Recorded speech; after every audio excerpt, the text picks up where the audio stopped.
quickly, a bit of background so you understand the context of what I'm going to speak about. We actually are a micro VC fund, so we actually invest in, I think at this point we have over 30 companies, but we come in at the seed stage very specifically. And what's happened over the years is the seed stage evolution has changed, and and I'm anticipating that it's going to change again. So I want to share that with you. My background is not investing. My background is going through the near-death experiences of joining founding teams and driving revenue growth, not just here in the United States, but in Europe and Asia. And I've done that twice in Europe, twice in Asia, and multiple times here in the States. And not always with screaming success. There's been a failure or two in those, but there's also been some IPOs and successful exits. So it's a combination of what I've done in my past that I've done right, but also what I've done wrong. So I bring a different context in terms of that mindset of what it takes to get an early stage company to scale. So I want to give sort of an update of what I'm seeing in the market right now. We have partners that are other micro VC partners. Is everybody aware of that term? Okay, it's actually a fund, but it's a small fund. It's not angel investors per se, because angel investing is done on an individual. They put a special LLC or something together. So we're an actual fund, and we often work with other micro VC funds, just to be clear on that. So what's really changed here is that we've had an evolution where we have an angel round, which is to get your initial team up and running, get the product development going, try to get that prototype or beta going. And then you have an early stage, which is a larger round, typically in the 250 to 1.5 million. And then what's evolved over the last couple of years, you have this late stage, either a price series seed or a series seed, which is actually another convertible note. The previous two were notes. Any questions on that? Okay, because that's sort of what's evolved here in the Valley. That's not across the globe. Now, despite some public corrections, I'm trying not to read through this. I'm trying to provide some context here. But I want you to know that there is a mind shift, a change of attitude with investors, is they want to see results. And they want to see it earlier, and they want to see the intentionality of early stage founders focused on that. It's not that they've always been that way, but now it's becoming, the benchmark is rising. So we're seeing that early stage seed round investors are getting very disciplined about what they're expecting with your post angel round, this early stage round. And when you get a product or market fit, oftentimes that expectation has been, it looks like you've got a couple beta customers and the great, it's a free or freemium model. It's much more around who's paying. Are you driving revenue around the product market fit? So let's say if you pull in $1 million for a seed round, you better get to a validated product market fit, which is oftentimes sales revenue in a predictable way. Now, oftentimes that's associated with a late series C or A round. And I'm not suggesting you need to show the scale, but you need real customers, whether that's users on the B2C or the B2B, which are mid-sized companies or enterprise companies, willing to put skin in the game to validate your product market fit.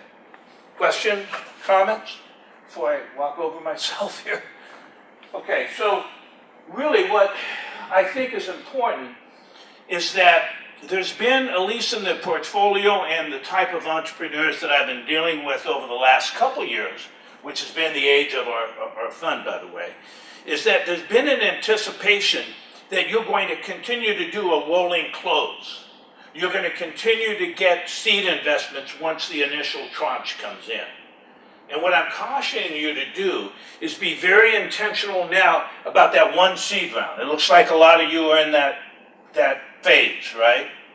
Well, you better think through what it's going to take to get an A round, a priced round with significant investors, if that's your strategy, and work backwards. Because what's happening is that a lot of companies that did the early seed are now getting to that, didn't quite make it to the A, right? They didn't anticipate whatever it was, and they're finding now that bridge round, which has been available, and I'm not suggesting it's going away, but it's getting more difficult to get that late series seed, to get you to the A round, where you're bringing in more significant dollars, 5 to 10 million, whatever it is. So what I'm saying is be very intentional about when you ask for a seed round, make sure that you have enough runway and that you're not setting the bar to just getting your first customers, that you could scale out what it's going to take to either get to cash flow or round A numbers. And you can talk to other VCs. Those numbers are typically, if it's a SaaS model, it better be 6 figures, and it better be showing, low 6 figures. If it's a SaaS model as an example, 10 to 15% monthly growth. Okay, So what I'm saying is that this is really important to be now very cautious about assuming you're going to be able to continue to get other seed investors once you've made your initial tranche. Question? Comments? Is that clear? I just want to make sure. That's what I'm observing. And I'm not saying that the late series seed is going to go away, but it's being perceived by particularly existing investors that if you haven't made it by then, right, the validation, you better go find some other investors, or you better have a darn good reason of showing us why to re-up. So anyway, and I'm not suggesting that's the case in our portfolio. I'm just saying I'm hearing that a lot more from other investors. So really, the discipline of revenue is an intentionality. I'd like to focus on that because that's your greatest safety net. It really is.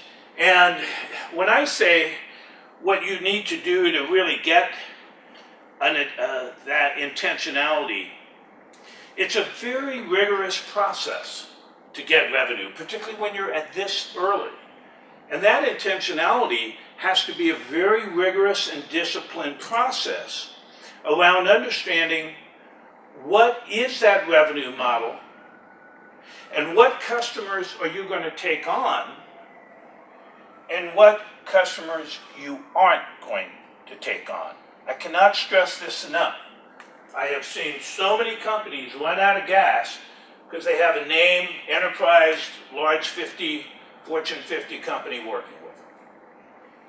And I think the most important thing is to determine what not to do at this stage, not what to do.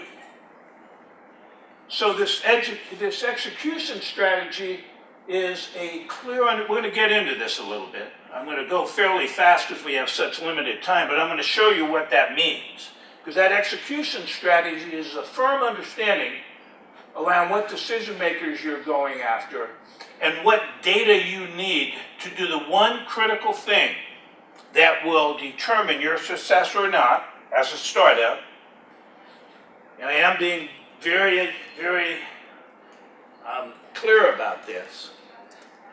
And the one thing that will give you the power to replace a large company in the market. And what is that?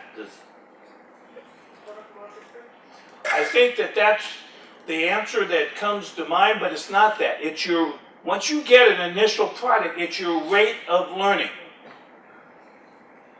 Being real clear, that's a simple, and the way that you get that is you invest in infrastructure that rapidly tests what's working or not. If you're at that point of product market fit, we have initial signals of how to scale. Not at the highest cost, but at the lowest cost. And the only way to do that is invest in infrastructure that allows you to A/B test multiple channels, multiple messaging, multiple strategies in a rapid way. How am I doing on time? Good. Good. Okay. Questions? Has this been helpful? Okay, so what I'm going to do is walk through some of this, but I think what I'm really also talking about is don't put the death to silos is what I'm saying. Don't think about marketing, don't think about sales, don't think about social, think about revenue. Well, I'm going to talk a little bit more about that. So, I will say this for your pitch. You know, we oftentimes give pitches about, you know, what you're doing, how you're doing it, but we don't often hear in pitches the real transparency about why you're doing it. Oftentimes it's opportunistic.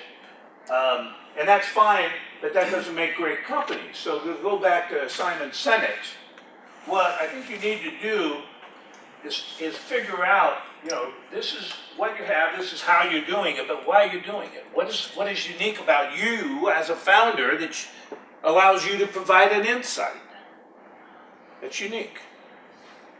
And I think that's really important, so spend time on that, right? Because the key to answering this question is, what is your core motivation for creating your company?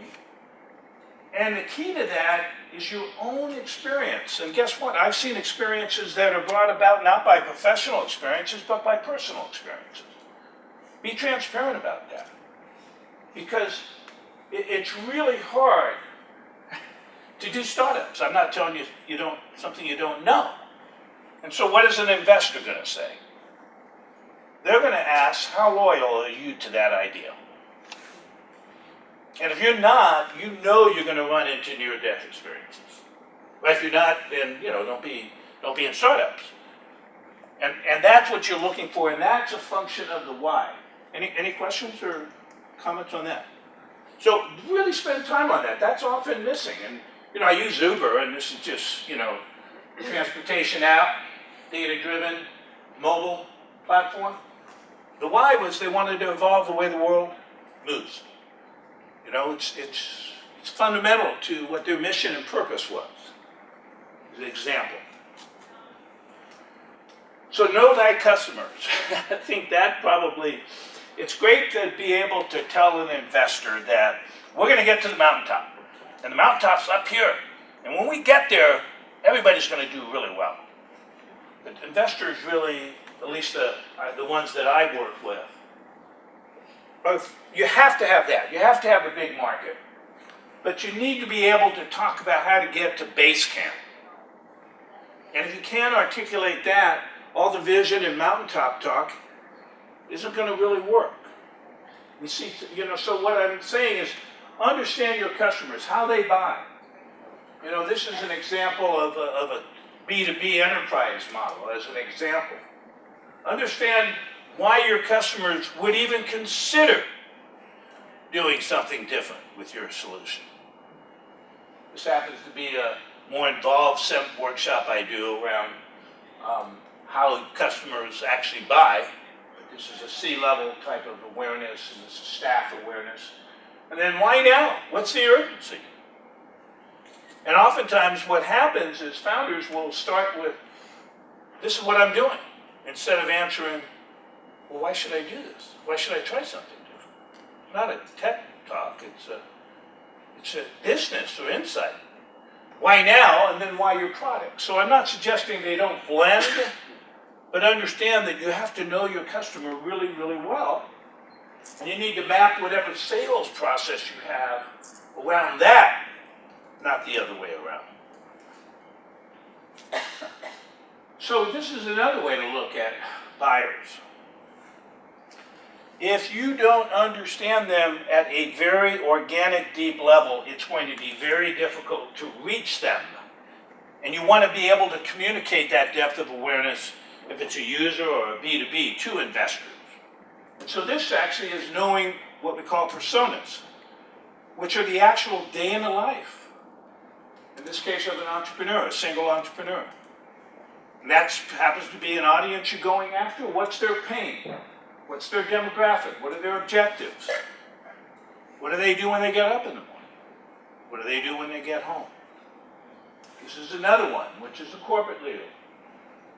And we kind of give these, generic names, but this is understanding your customer, because if you understand them that well, you could intercept them with your marketing and sales message. And you could develop audience-specific sales messages around different profiles. They're not the same. A director of operation versus a VP of finance are different. And if you're really targeting that diverse of an audience, then know what their pain is. and communicate that as it relates to, in this case, it's a customer-centric view, but have that depth for an investor when you do that presentation and discussion. So I've got, what time is it? I want to pace myself. I should have my phone. What is it? How much time do I have? I said I'd do this in... It's 2:20. Okay. Because I want to leave time for questions and answers. But it's all about revenue and show you know your path to it. So a lot of times, you know, if you're early on, you're really focused on product. But once you get to that market product fit, you begin to get traction.